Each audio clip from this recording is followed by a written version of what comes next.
This is Blenderstyle, the show where we discuss a blend of heavy and extreme music. On this episode, Korn, self-titled. This album was released 1994 on Epic/Immortal Records. Cheers, gentlemen. Cheers.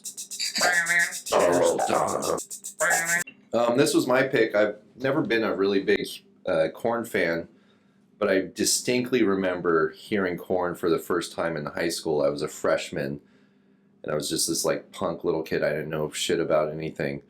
And I walked across the street where all the smokers were, which were my friends.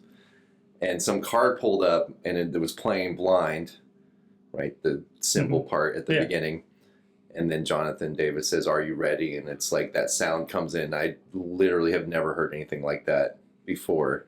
And it kind of, it kind of surprised me and like blew me away in a different kind of way. But I started listening to death metal, and I kind of missed Korn for the most part. Okay. I have listened to this a bunch of times, but I haven't done a deep dive until now. And I wanted to, we're from Bakersfield, Blenderstyle's from Bakersfield, and I think we just need to knock out a Korn album early. So I'm kind of with you on that. I never got into them, really. I think the first time I heard this was actually before I even met you in your dad's car.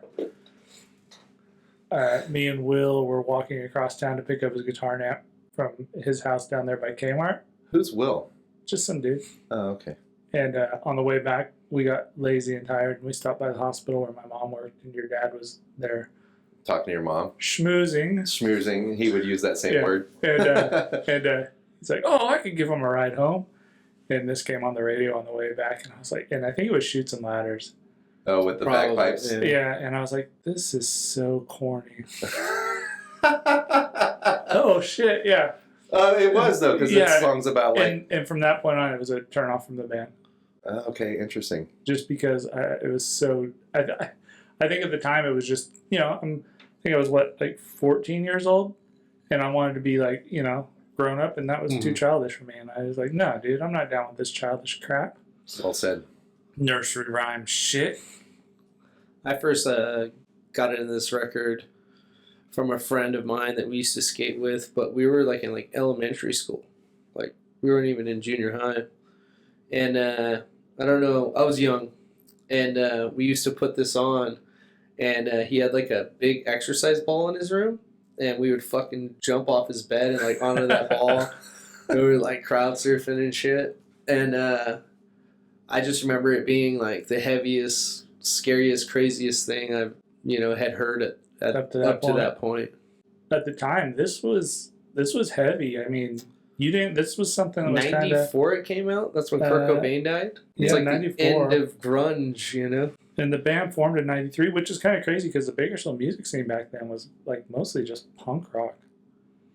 Yeah, and country. Punk rock. I mean, I think more country than punk, and then punk kind of made an emergence. But Korn emerged from all these other Bakersfield/LA bands. They did, and I think they were more LA probably than they were Bakersfield. I think so too, honestly. I think they get credit for being from Bakersfield because a lot of them that's where they're from. Here, but this was recorded in Malibu. And I think they David all lived... Silveri is from LA. I think they were all living in LA at the time. Yeah, when the video for Blind is in Bakersfield. Oh, okay, I haven't seen the video.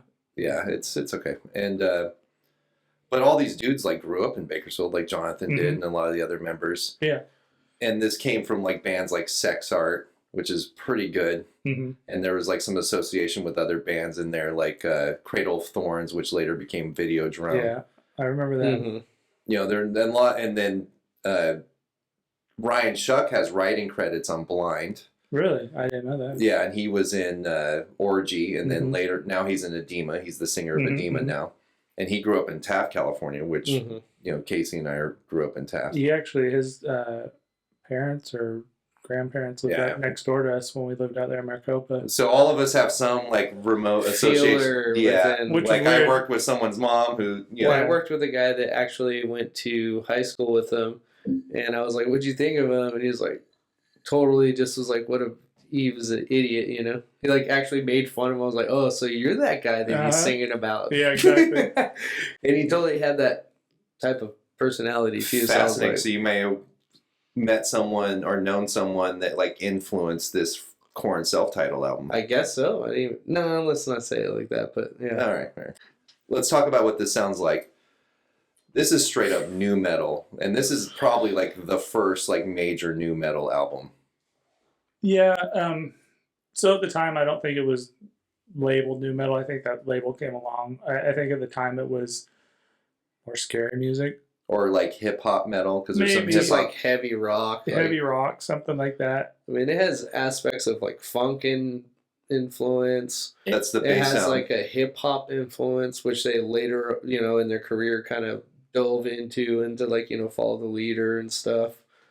The guitars and bass are tuned low. Like everything's brought down. That's the best part about this album. Yeah, right. Honestly. Because compared to like other metal bands like Iron Maiden, they're like high pitched. High pitched. This brings it way lower. It does, and there's a constant like groove in the background. Mm-hmm. No matter what's going on, there's always that really cool bass drive with the.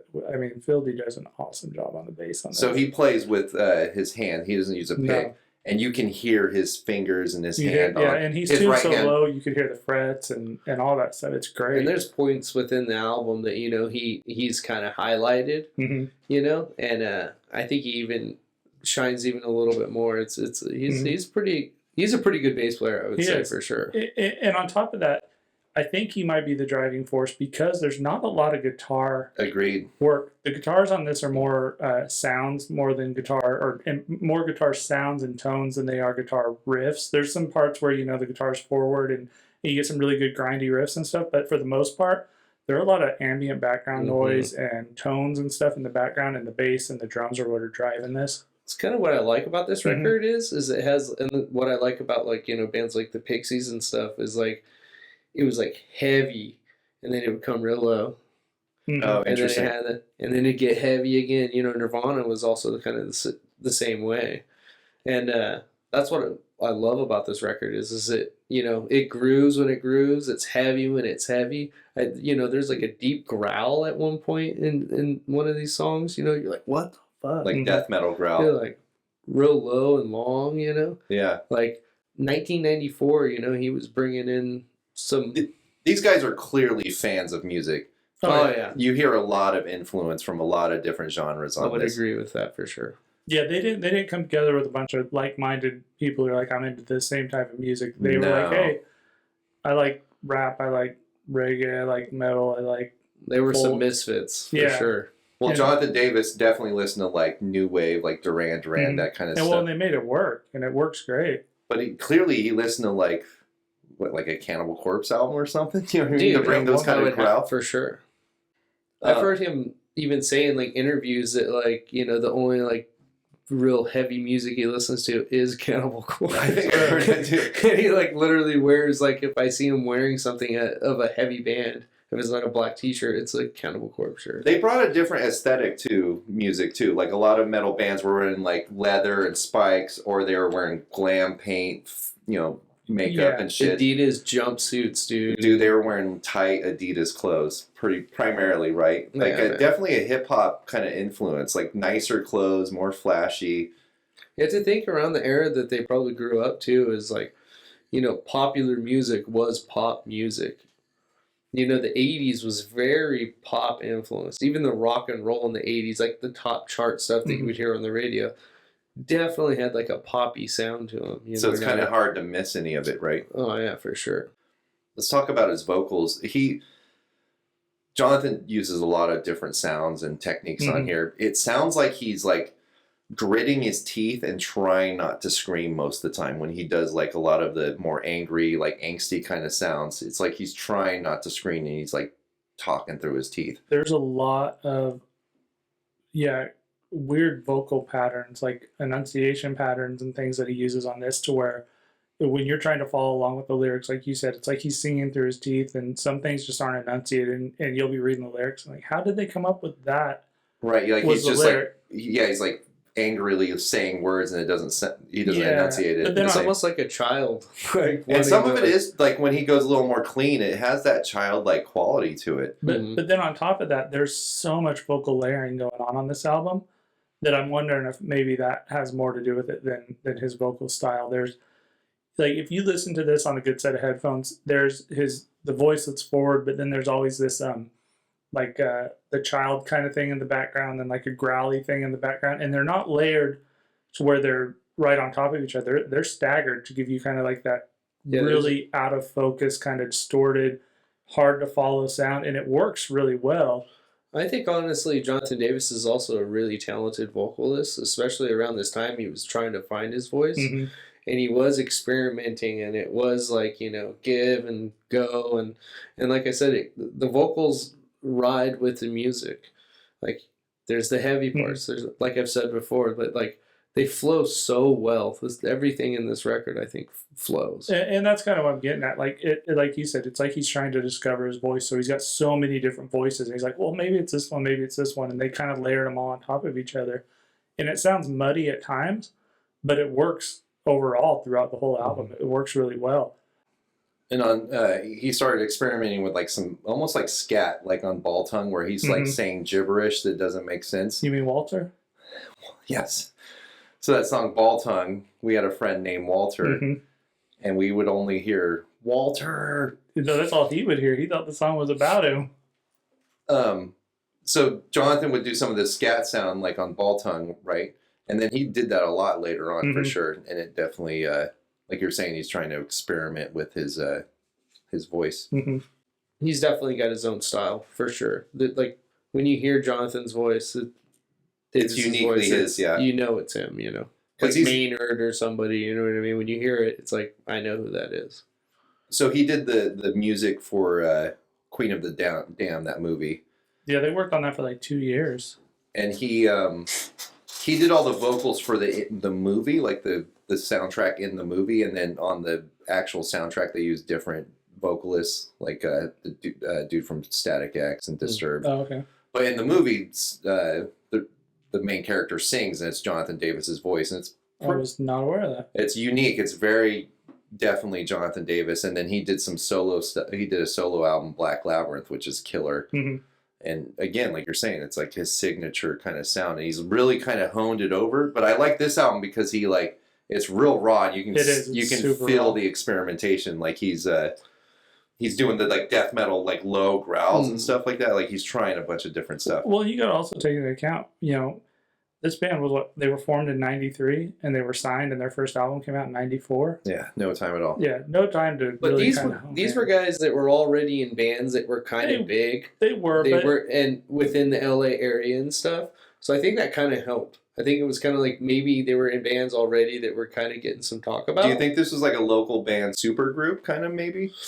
I mean, to local kids. Well, right? Local kids were like, "What? So and so's from Boo Boo Boo and Doo Doo Doo." But also at the same. Let's put it all together and call Korn. but also at the same time, a lot of the bands that they were in individually were nowhere near this style of music. I mean, this was that's a completely what's great different about style. this. Well, no, but that's what I'm getting record. at. That he didn't really have a lot of time to hone that sound that they were going for, and this was that, like you were saying, this is really raw, and this is kind of a lot of people from a lot of different backgrounds or a lot of different bands coming together and trying to put their own part in, and kind of making a big mishmash of sound that works out really well. I mean, it kind of drove a whole new genre of music if you think about it. It did. Well, if you think of like Sex Art, I don't know if you guys listen to that much. That's like Jonathan Davis stuff. I've heard him like way back when we were kids. Like, it sounds almost experimental, like they're screaming and shit. And I feel like this other hip hop influence that came and kind of tightened it up a little bit and put some more like low end and some rhythm section into it. Because these were kids from the street, man. These were kids going around, getting drunk, getting high, and they were like... This sounds like high school kids, like, for sure. Like, it has that kind of feeling to it, like that emotion to it. I have to bring up the drum playing. Because there's only been 2 drummers for this band. Right. The original drummer, and in this record, and all the way up to every record he's been on, he's got some style that is great, too. So, David Silveria. Yeah, he shines in so many different places on this record and future records. So when they recorded this, they all stayed in a house in Malibu, except for David Silveria. I feel like he was almost like kind of brought in as like the guy to play drums. Like, I don't feel like he was super core to the band. I could be wrong about that, but that's just kind of the sense I get. Yeah, I would say so too. Because he was from LA, but he can fucking play, bro. And he has like really tight snare work, especially later in Follow the Leader. This has like a more raw feel. Like, I was gonna say that the drumming on this album kind of drifts and drags at times, but it works. I think it's because he's trying to push himself. I think he's capable. He's just not quite there, and I think that's why as the records went, he got better. For me, Issues is by far my favorite Korn record. Really? Oh, it's got everything for me. But yeah, his drumming is just great throughout this record. And that tight snare sound he has influenced so many other bands. Cold Chamber, for sure. Yeah. Snot. Slipknot, all those bands. You wouldn't have half those bands, Stained. Yeah. You know what's funny about Cold Chamber? Cold Chamber was formed before Korn was. So I wonder what they sounded like, though. Well, and that's kind of where I'm at, because Cold Chamber wasn't signed until years after Korn was signed. I think this new metal sound was permeating. I think it was. Down in that area, I think it was like but Korn really... thing. I think the hip hop kind of element, because Cold Chamber didn't have a big hip hop feel to it. No, Cold Chamber was new metal in the sense that they were spooky and gothic, emotional with like a low tuned, more of the ambient background thing. Where Korn was the ambient background with the pop and everything else, and the rap hooks, thing going on in between. Yeah. So let's talk about likes. What did you like about this, Casey? So I liked how this was an unheard of sound for the time. They were really bass driven, which was really cool. I love the bass. I mean, that's probably my favorite part about this whole thing is Philly's bass playing on this whole thing. It's great. The grindy, or not the grindy, the fret noise and stuff. And the fact that they didn't try to edit all that out or tune it out or anything, it makes it such a good sound. Oh, dude, he's slapping the bass. Oh, slapping the bass. Yeah, either that or the bass is slapping him, but it sounds good. Someone's getting slapped. Somebody's getting slapped. But yeah, so that... Bitch slapped. And even though there's not a lot of guitar, like, playing on this, it's more an ambient thing, it works really well with it. Yeah. So what about you, Nate? What did you like about it? Obviously, one of my likes is definitely Jonathan Davis. I love his vocal approach. I love everything he was working with and experimenting with that I found in later albums that I grew to love even more than this. The drumming is badass. It's its own style. And honestly, the guitar work is great. Like, when it's heavy as hell, and it's even like those open, easy chords, it just works really well. And then the cutting in of like the simple, almost Cypress Hill riffy guitar parts, I love the mix of hip hop, rock, goth, and hardcore. I think it's a big mix of everything, and this whole album is pretty much all good, What do you think about it, Matt? So for me, I like that it represents Bakersfield. That's where Blenderstyle's from. We're in Bakersfield right now. Faux show. And Bakersfield isn't known for a lot of music, but the music it is known for is pretty cool. Like Buck Owens, Merle Haggard. Those are all dope, right? That's like Dwight Yoakam actually has his own radio show on Sirius Radio called The Bakersfield Sound. Yeah, and it's a great radio station actually. So that was a kind of Bakersfield Sound is a country genre, right? A subgenre or whatever. I'm not familiar with country, but and new metal. Korn is certainly credited for starting new metal. Oh, for sure. For one of the early, especially this album, it's because it's new metal. Like it sounds exactly like what new metal sounds like, and it's from Bakersfield. And I think that's cool. The production on this is fantastic. Ross Robinson killed it on this. He went on to do like Slipknot's Self-Titled, which also sounds really badass. And he has this way of getting these like emotional performances out of these guys. Well, he also has a way of wrangling like a disaster into something usable. Apparently Jonathan Davis and maybe some of the other people were struggling with drugs on this. They were all living in this house in Malibu together. Ross Robinson killed it on this. He did. Everything, every instrument, every second of this sounds excellent. Like, it's loud, like it's really loud. Like, every instrument's really up front. Like, nothing really sits back. Like, everything's really up front. Even the fucking bagpipes, bro, on Chutes and Ladders sound great. And apparently what happened, because bagpipes are a loud instrument, like, you don't need to amp them or anything, and you can just, like, hold a mic in the room and you're going to catch it. apparently Jonathan Davis just like kind of walked into the distance on that song, and you can really, really hear it. Like, Oh wow. if Dude, you go, when it comes in, and you got that, and then you got the little single chord hit, you know, from I'm Head. getting chills talking about it right now. Monkey and Head work so well together. You got the wall, which is Monkey, and Head is just cutting in like a little fucking cheese knife into you. You know what I mean? I'm dead serious. Some of those little creepy, eerie things, like Shoots the Ladders, Yes. that scared the shit out of me when I heard that. Right. It's When I like, first heard that, the nursery rhymes, I thought that was scary as shit. because you remember like a Nightmare on Elm Street, they use like little creepy nursery rhyme, and it really got under your skin. And Korn's that band that embraced that like that element with like the baby dolls and whatnot. You know, it's fucking creepy. It's like a creepy kid kind of feel to it. Mm-hmm. On Shoots and Ladders, when he plays that bagpipe intro, right? It's pretty long. I listened to that 100 times reviewing this album. Really? Dude, it's so emotional, especially in context of the album, because it's like longer, it's further in the album.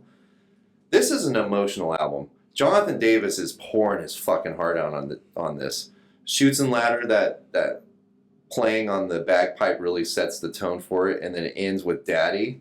Yeah. Dude, That song is so long. it's way long. It's the last track. It goes on forever. In the studio, so if you haven't heard it, Jonathan Davis like breaks down and recording this. And he's in like the sound booth and he's like bawling in the stage or in the room, and Ross Robinson's telling the band to like keep playing. So that's why it kind of gets jammy, and they're just playing like random shit, and you just hear Jonathan Davis like sobbing, and it's hard to listen to. And it's genuine. Yeah, We have to say whatever he went through is a traumatic thing. This was one is take. Genuine right here. Whatever you're hearing is very Every genuine. bit of this is him just being fucked with in high school and teased and just and molested even. Well, so on the Daddy thing, I read an interview somewhere where somebody asked him about it. He said it has nothing to do. It's not based in reality at all. It is. He was fucked with by his stepmother. No. Let's be very clear about this. Okay. It was a babysitter.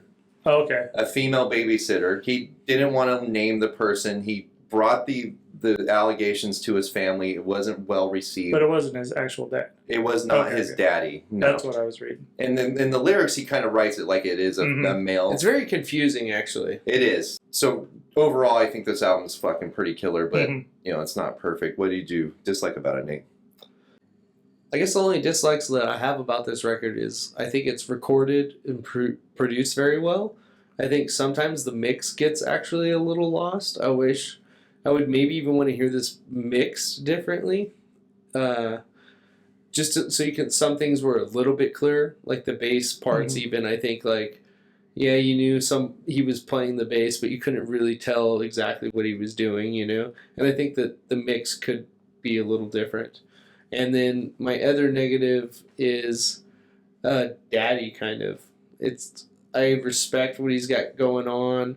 The music's really cool. But that's pretty traumatic, and I know that's art and everything like that, but I love Daddy. I think it's a respectable song and everything, but it's a song that I've heard maybe 3 or 4 times.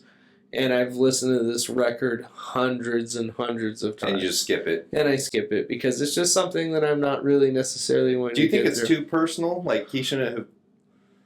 I don't want to say that because it's art. And if he felt great and comfortable with doing that, and that actually helped him. Because honestly, when you hear him in those cries and stuff, it's, you know, people want to poke fun at that, but it honestly sounds like he was being relieved of that. He like needed that out. And, you know, Jonathan Davis, I have nothing but utmost respect for that guy. I think he's a great vocalist. I think he's a great lyricist. And I think he's a good dad and stuff like that. You know, he's a respectable person in my book. Yeah. But the negatives would be the mix, and then just Daddy is a little... It's like hard to listen to. Yeah. What didn't you like about it, Casey? So I agree with you on the mix. Sometimes the mix gets lost. My biggest complaint about this whole album is you had to have a certain type of stereo to listen to it. Like, you miss so much of this album if you just listen to it on your phone or on your desktop or on your laptop. When this came out, people were listening to boom boxes. So you had a CD player or you had a 6 Yeah. CD changer with speakers and stuff. So when I was talking about the first time I heard Korn, I should have mentioned this. That car that pulled up Mhm. on that corner where Was it Russ's car? It might have been Russ's car, but it had, I think it was actually, Yeah. and it had subs and shit in it because everyone was listening to hip hop, and a lot of the hip hop crew kind of gravitated to Korn because it had that big. It was accessible. It was that mixture of hey, look, we're into metal too, like you guys. It was a bonding experience. I also think it really was. I also think hip hop is very hardcore in itself. Mhm. Like we brought up Cypress Hill, that's some hardcore shit that they're talking about.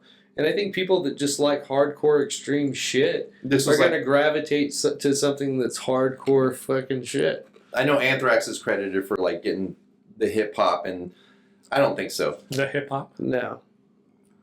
I would say Korn would be definitely a band that brought hip hop to the metalheads. metal, and then Limp Bizkit took it further. Yeah, maybe. Yeah, so my biggest complaint was that the mix is just, it's not fit for today's devices that everybody's listening to music on. Maybe back then, like Matt was saying, you didn't find a lot of people driving around without subs in their cars. Mm-hmm. Nowadays, it's few and far between. Just because of the way that everything's integrated now, it costs way too much money to put subs in your car, and none of your little desktop, little Bluetooth speakers or anything have that bass, and so you miss so much of the low end, and all you really hear is just the guitars, the higher end, the clicky part, and a few of the drops until they get to the lower registers, and then you miss like the best part of it. Like the best part of this album is how it just shakes everything. And then hell yeah, fuck yeah, bro, fuck yeah, and then rattle the windows. Yeah, that was great. And then this, like you kind of touched on with the Daddy, this whole album is emo before emo was emo. So there was definitely an emo genre from the 80s, but this was like this. But what you're saying is this influenced bands like Deftones. Yeah, but I don't really even consider Deftones emo, honestly. I mean, they're pretty emo. They're pretty emo, but they were never really considered in the emo. When I think genre. emo, I think of like Dashboard Confessional and I shit. just mean like they were more and shit like that. Yeah. More emotional, poetic. Yeah, this type was lyric, you know. Which is weird because there was a lot of like Nirvana was super emotional.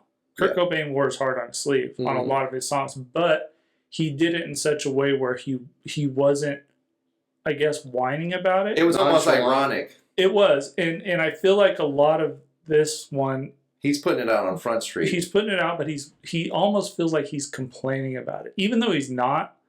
And I think it's just the tone, like you said, he goes to that kind of childish kind of voice every once in a while, and to me, it just sounds like he's almost whining about some of the stuff, especially in Daddy. Yeah, and so that was one thing that is really, those were the only two things that bugged me. It's like it needs to be mixed for. Well, it doesn't really need to be mixed because the mix is great if you have a good stereo. But so do you think that what is there can surpass what people are listening to? Do you think there's enough there that people that are younger can gravitate towards it? Or do you think it's something that might be lost because it's not going to be heard the way it should have been heard? Great question. I think this is something that you could 100%, if you wanted to spend the time and the money to put yourself, I think even people who have heard this band or this album 1,000 times and might be fans of it now and always listen to it on their little Bluetooth speakers or their desktop or whatever, or their AirPods, they could listen to this on a system and it's a completely different album. And this is what, we're talking about the album, but I want to bring a little shine in on the band. That's what's great about Korn, because honestly, there's records that I don't like that much. Mm-hmm. But they're coming out with records that the younger generations are still actually listening to. Oh yeah. This is a band that is, well, they're still relevant. Metallica. You know what they're I mean? still relevant and modern. Exactly. Well, and even then, like even their newer stuff, it's the recording quality has got better. The clarity, there's less layering and less sloppy layering, but they still have that same issue that they've had since day one, where you have to have a good system to listen to it. Mm-hmm. You're going to miss out on all those cool bass hits. You're going to miss out on the rattling and the shaking windows and the trunk of your car popping open Dude, randomly the because it's 805 hitting so that hits, fucking the hard. 805, is that what, the 808. The 808. The Yeah. 808 that hits in this fucking record, boom. They do it on Blind, and Yeah. it works so Oh, man, dude. Well, even There's feel parts these, of this, like, even feel these bass good. for Doom, doom, doom, so good. boom. If you have a stereo on this, it's so good. Yeah. God, this record's great. So- I listened to it on great headphones, and it Mhm. sounded incredible. Yeah, exactly. I listened to it on my desktop, and it sounded good, decent. I got a little 10-inch sub on my desktop, and then in my work car, it just sounds like shit because it's a Ford piece of It's like shit. AM radio. Ford. Mhm. Well, it's not, the car's not a piece of shit, but it's got that shitty stock stereo that's just 4 6x9s or whatever, and it just you miss everything. You just hear the clickiness of it, and then you get home and put it on the computer when you're doing work or whatever, and it sounds decent. Then I threw my good headphones on, and I was like, okay, it's better, but it's nowhere near, like you said, when I was hanging, like when we were in high school and in Russ's car with 210s or 212s or whatever he had at the time and a 1,000-watt amp or whatever. And then even when I got older, when, like you were saying, when I had all my cars with systems in them, it's nowhere near that good. Mhm. That makes This is shit that whole needs to album be so much played better. loud. Yeah, and it needs It to be needs played to be loud played fucking loud. with more bass than anything. So Divine is a So- song I kept listening to on this because it just has a fucking killer groove after Mhm. that little intro part. And you're right, you have to listen to it at full volume. My Yeah. phone gave me a notification. It's like, hey, the last You're 7 days, hurting your ears. you're hurting your ears. I'm like, oh, fuck off. Yeah, that's actually my second favorite song on this album. Is Divine? Oh yeah. What's your first favorite? What did I put? I put You don't know? Need To. Oh. Oh, that's a great. I And think it's that's a good because of the song. bass on that one. The bass groove and the drive on it's so good. So Blind, Blendtongue, Need To, Clown, you just named the Predictable. whole album No. except for Daddy. Faggot. Like, these are great. Clown, great songs. So Clown was actually the song that got them noticed. Yeah, Is it? I Yeah. heard Where's that it? too. Shoots to. Oh, okay. So what did you not like about this, Matt? For me, it's a little long. Like, Mm. it's over 60 minutes. I know, like, the last 10 minutes are kind of just, you can just stop playing it. You could even skip the whole last track, but you could drop maybe one or two, like, songs on this. I wish it was more like 45 minutes. I agree with you. There's even some parts on some of these songs where they repeat the same part maybe too many times. They could shorten it up and get the same point across. I don't think the songs are too long. I just think you could drop one or two of them from Okay. the album. And Yeah, just, because like some songs are like, longer, and then you have a song that's like barely 2 minutes, a little bit. And I think it's a filler. They're trying to make a full album. right, they're just like, we had this other song, and they could have just dropped it. I don't like, so nu metal has this arrangement that they do where everything's real heavy, and then it kind of drops Mhm. down, and it's heavy, and it drops down. And that was like a big turnoff for me when I was listening to Korn in the 90s or whatever. I was used to like death metal. I wanted to just be heavy the whole time, and this would just like, Get your hopes up and then crush them. yes, Blind especially, right? Because it's like, are you ready? And then it blows up, and it's like the best thing you've ever Yeah. heard. And then you're like, oh my God, and it's just like let down. There's a place inside my mind. Yeah, I don't like that, and that's one of the biggest turnoffs for me for this and nu metal for that matter. And also that song Blendtongue, we called it Walter Mm-hmm. ever since we were kids, and I can't not hear Yeah, that. it's the same thing. As soon as it came on, I was like, "Oh fuck, I remember this song." Yeah, it's Because just- I don't think I've listened to it since then. that's the only dislikes I have. So I wanted to touch on one more thing. So the back half of this album, and I think it has to do maybe with that, it drags. Like honestly, from like Divine on, they're all on the low like 3s for me, 2s. Yeah, I agree. Second half of And the I album. think that kind of like touched you said. I feel like they're trying to they were discovered so quickly after they formed. I don't know if they necessarily had a whole album worth of material. Just some ideas. And yeah, and I think it works. I think it works better as a band when you have a surplus of ideas or tracks that you could throw down and record, and then kind of pick and choose what you want. And I feel like they threw everything they had at the time, and so some of them weren't as strong as others. What'd you give this for a rating, Casey? So I gave this a 2.9 out of 5. I feel like it was good, but I think just it was sloppy. the fact that I don't have a lot of stuff I can listen to it on, unless I'm technically sitting at my desk or have my headphones, ruins it for me. It has this weird thing where it's heavy without technically being heavy, you know. And I think maybe That's funny. that kind of ties back into your, you get to those parts where they build it up, and then they deliver a nice mellow part. Even the guitars are like not really heavy. And I think that's just something that ate at me. Like I think like the first time I listened to it, I was like, oh man, I don't know why I never gave Korn a chance. And then by like the fifth time through it, I was like, oh, I know why I didn't give Korn a chance. Like it's like I want more from it. You know, I want more. I want faster. I want more notes. Yeah, well, not even. Yeah, maybe more notes. Like more melody and like guitar playing. Maybe. A lot of people argue this isn't even metal. Yeah, and I could see that because there's times where, you know, you think you're going to get fast, but then like as you're sitting there, it's like, cool, it's got some fast bass going, but then the guitars are doing that really mellow thing in the background, and the drums are real basic or whatever. So it's like, it's got this weird thing where it's heavy without being heavy, it's fast without technically being fast. It's weird. It's like a mind fuck, and I just have a hard time wrapping my head around it. So yeah, I get what you're saying. It's weird. Yeah, totally, so totally. It totally screwed me up, and I kind of, it makes me want to go listen to other Korn albums because like I remember Follow the Leader, which was I think their second or third one. It's the third one. Yeah, it's great. And to me, I felt like it was a better one than this, but I never got into this, and I never really got into Follow the Leader. I think the songs I heard just, you know, radio songs and things like that. Dude, Got the Life hits. And it does. And so, but it was cleaner too. No, Freak on the Leash, bro. That shit hits. Yeah, dude. There's a lot of bangers on that album. So that was my thing. I gave it a 2.9. It was just, it's really hard to wrap my head around. I could probably listen to this 100 more times and my rating would go up, but then I'll listen to it 101 times and my rating will go back down because it's too all over the place for me, I think. So, yeah. So what do you think, Nate? What'd you give it? So I gave it a 4.2. Damn. I gave it a 4.2 because I think it's heavy. I love how aggressive it is. I love the high points. I love the low points. Also, there's a lot of nostalgia within this record for me. The mix is what bothers me, and Daddy bothers me. I don't want to listen to Daddy. You don't want to listen to your dad? Yeah, I'm all cool with sad, depressive shit, but Daddy, come on. Yeah. You could have kicked Daddy off, and I give it a 4.2 because I honestly have always heard that the record gets worse as it goes. I think it's a great album, except for Daddy. 4.2. So what would you rate this, Matt?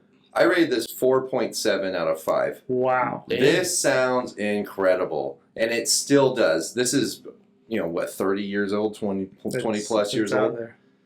This sounds amazing. It started a whole genre of new metal. This influenced so many fucking bands. For sure. It influenced. Okay, so you wouldn't have Slipknot, you wouldn't have Disturbed, you wouldn't have like a lot of these other new metal bands. We could all do without Disturbed. It's still, they wouldn't have existed, and there wouldn't be. And Down with the Sickness is a dope song. Oh no. It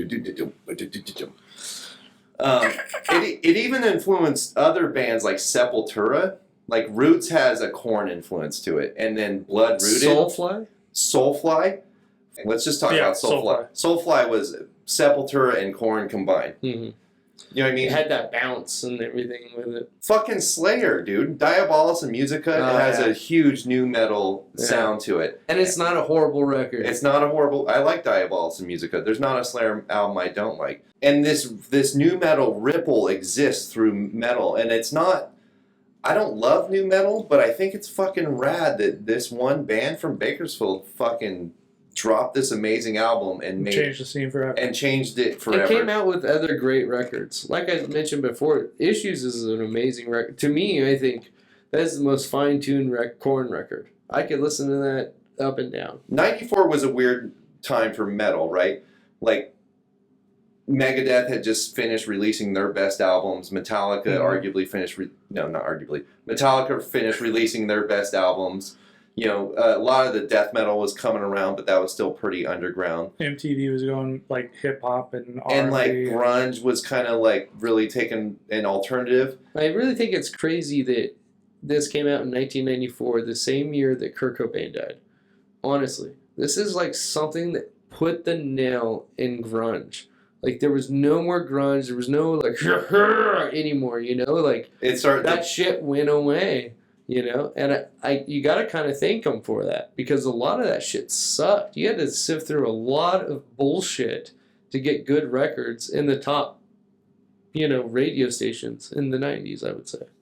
Yeah, but grunge was just a trash bin for anything at the time. That's what they threw everything into. I felt like. Well, same with new metal and alternative. Well, exactly. So people would throw new metal out of new metal, like Cold Chamber. Like Cold Chamber's not new metal. I don't listen to this album and really hear new metal. I mean, like new metal now. Like if you classify something new metal nowadays, it has a distinctive sound that this doesn't follow anymore. I disagree completely. I think this is signature new metal. I think Follow the Leader is new metal. Yeah, I think this is new metal, but I think Follow the Leader is the epiphany of new metal, and I think that's why after Follow the Leader, they started to do stuff completely different, because they were trying to get away from the new metal sound. But that's what I'm kind of getting at. Like this, the very first Korn album was the start of new metal, and then new metal I feel like evolved into something just different completely. This doesn't follow that anymore.